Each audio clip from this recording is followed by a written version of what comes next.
Hello, lovely recovering perfectionist. It's Claire Riley, and you're listening to episode 76 of the Recovering Perfectionist podcast. Today, I'm going to talk about my two favorite rituals of the day, which help me be more aligned and focused and productive every day. You can head over to claireriley.co/pod/76 to grab the key takeaways and links. Let's jump in. This is the Recovering Perfectionist podcast, and I'm your host, Claire Riley. Alrighty, so I am a massive stickler for ritual and ceremony and consistency for the sustainability and the alignment of my business. Every time that I get to a point where I'm feeling overwhelmed, unproductive, not sure where to go, not sure what to do, feeling a bit discombobulated, all of those sort of things that we're all too familiar with, when I do a bit of reflection and like, what's going wrong? Why does it feel like everything's kind of fallen over?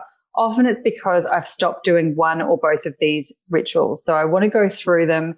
I'm going to go through what my rituals are, and this is absolutely not a cookie cutter design. I'm just going to give you some ideas, and I'll also throw in a few things that I see work really well for other people as well. But what I would love you to take away from today's episode is that you can design your own rituals in the same sort of shape or form as I do and as a lot of people do. But this is a build your own kind of a situation. This is totally a make your own sandwich system process, and you can put whatever feels good in there. And I would recommend, I'll come back to this again at the end, but I would recommend that whatever you pull together, that you jot it down so that every beginning of your work session and the end of your work session, you do these as a bit of a checklist thing. But don't set it in stone. You might find that you do something for a few weeks and it's not working for you, and you might delete that, or you might find like this makes a really big difference, so you're going to do more of that. You might hear about other things that other people are doing as part of their beginning and end of work session routines and rituals that you might want to incorporate. That's totally fine. This is not set in concrete. This is a completely dynamic thing, but whatever you choose to start with, try and stick with it for 2 to 4 weeks to begin with, because it's all about changing your habits and getting into a really nice, sustainable, consistent kind of process. Cool. So let's jump in. So as I mentioned, the two rituals and routines that I'm going to talk about is your beginning of work session and your end of work session. For most people, this looks like morning and afternoon. Sometimes it doesn't. Sometimes we start in the afternoon and we finish in the night. And sometimes people are burning the candle and they're starting at night and finishing in the morning. Whatever you're doing, I'm just going to call it morning and afternoon for argument's sake, but whatever applies to you is completely fine. So I'm actually going to talk about the end of day process before I talk about the beginning of the day, because to me, the end of day is actually part of the next morning sequence, the next morning routine, and I'll tell you why in a second. So at the end of my work session, whether that is at midday or 5 o'clock or 10 o'clock at night, whenever I am consciously finishing up work and I'm not going to spend any more mental or emotional or physical, practical effort and energy and time doing work, that is when I do these things here. So the first thing that I try and do is reflect on what I've already done. I use Asana pretty religiously in terms of my to-do list and managing my workflow for the day. But usually during the day, I also jot down my top 3 to 5 tasks that I need to get done today with pen and paper. I find it always, I just connect it better. I process it a little bit better for whatever reason. Pen and paper, it just feels really great to me. And it makes it really easy at the end of the day so that I can reflect on what I've actually gotten done. And did I get as much done as I thought? Have I still got things left over?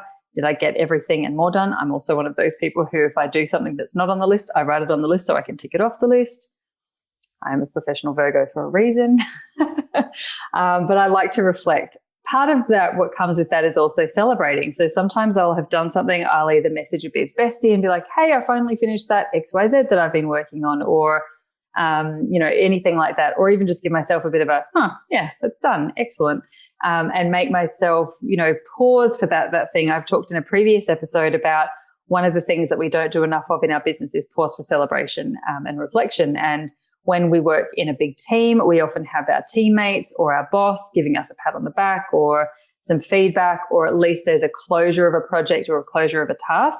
And that is really great for our mental capacity, because it's ticked off, it's done, it's moved on. So we've got space for whatever is coming next.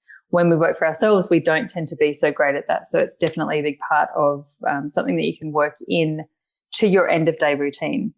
The next bit, and probably the most important, is planning the next day. There is nothing worse, in my humble opinion, than getting started in the next morning and having to get into the mental space, not only of working today, but also trying to remember, what did we do yesterday? What were the priorities? What were the things that came up yesterday that I needed to do today?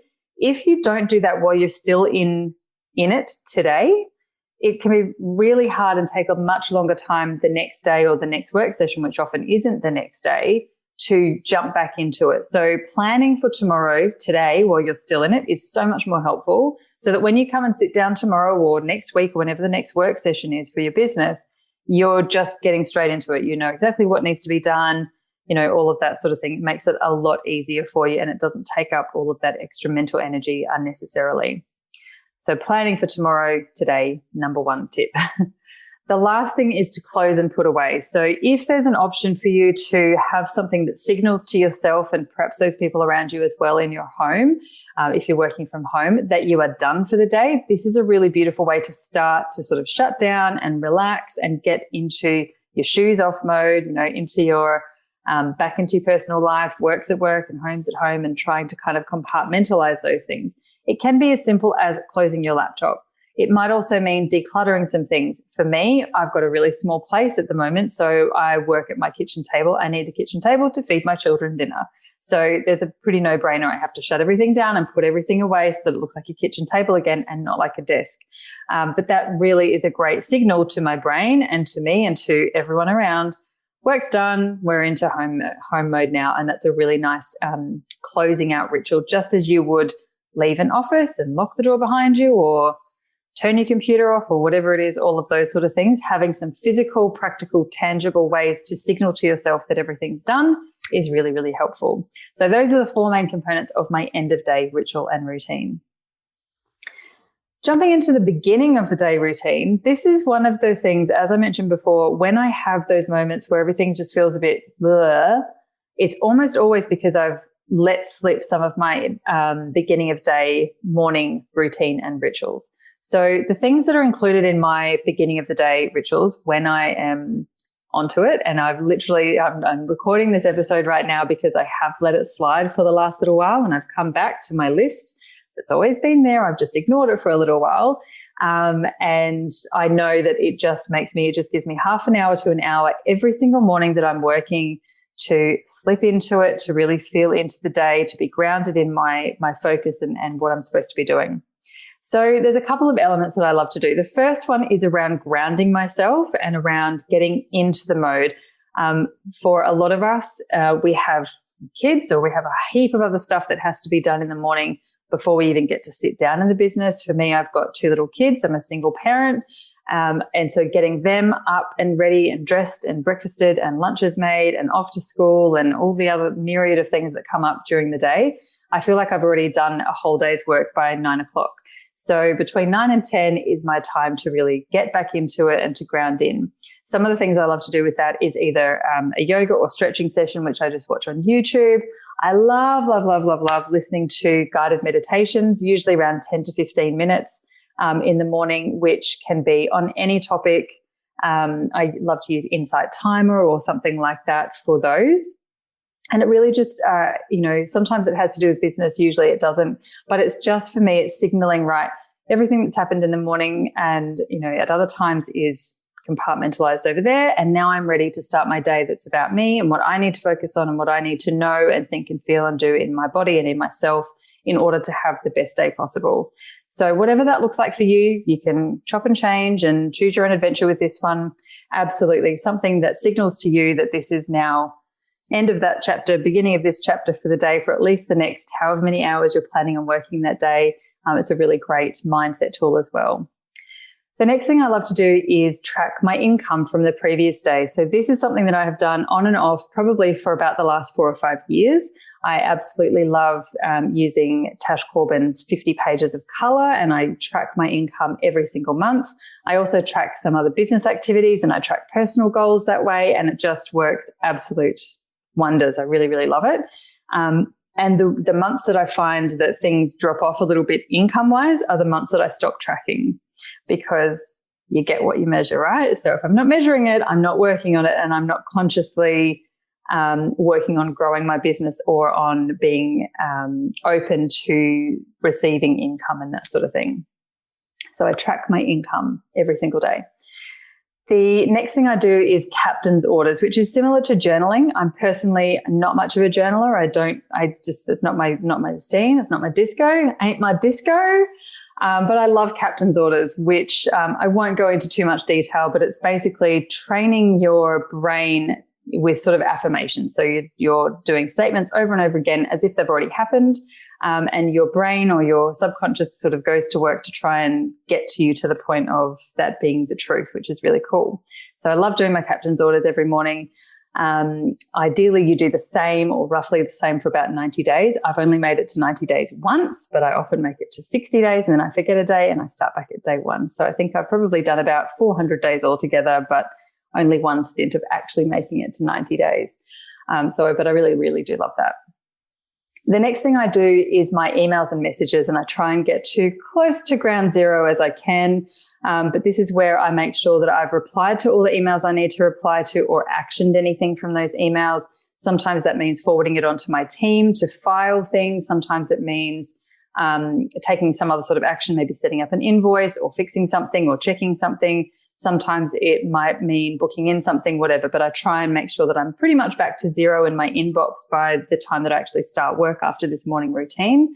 And the same with messages. I do often get messages from clients or prospective clients or just biz people or whatever after hours when I don't work. And I used to feel really obligated, like I had to quickly reply, even if it's 8 or 9 o'clock at night. But now that I know I've got this in my system, in my beginning of the day routine, they just sit there and wait, because I know that when I open up my laptop for the next work day, that will be one of the things that absolutely gets replied to and gets done. So replying to emails and messages is a really big one there. And then finally, this is the last thing that I like to do before I kind of get started with anything else, with client work or anything like that. And that is to post on social media. And what this does, number one, is that it means that I don't let that task get too big. So as we all have a tendency with social media that you go in to do a quick job, but it ends up being ends up taking a lot longer than you'd like it to. Social media tends to be one of those things. So if I do it in that hour that I've already gifted myself for my beginning of the day ritual and routine, I know that I've got to have it finished by 11 o'clock or 10 o'clock or whatever it is, whenever that hour finishes. So doing my social media posting in Facebook groups, on Instagram, and sometimes on my page as well, forms part of my beginning of the day. So for me, those are some of the things that when I can tick off all 5 of those things in the morning, sometimes it takes half an hour, sometimes it takes an hour, but I've gifted myself that entire hour to really settle in. The days that I do that, I'm much more productive for the rest of my workday. The days that I don't do that, I often feel a bit like I haven't quite started, and I'm likely to sit down and start doing some work, and then I get up and go and make another cup of coffee, or I go and make a phone call, or I have to suddenly empty the dishwasher or something like that, because I haven't signaled to myself and to my brain, right, beginning of work session.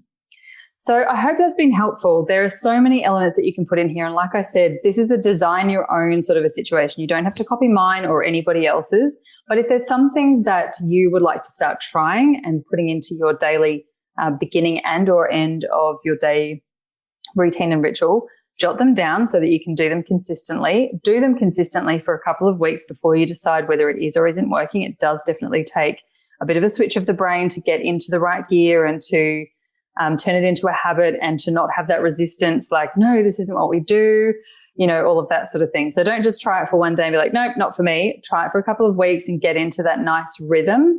But do absolutely give yourself permission to chop and change it as you need as well. Hope that's been helpful. I would love to know if there's anything else in your daily routines that helps you to stay focused and grounded and productive, or if this has been helpful, let me know as well. Bye for now.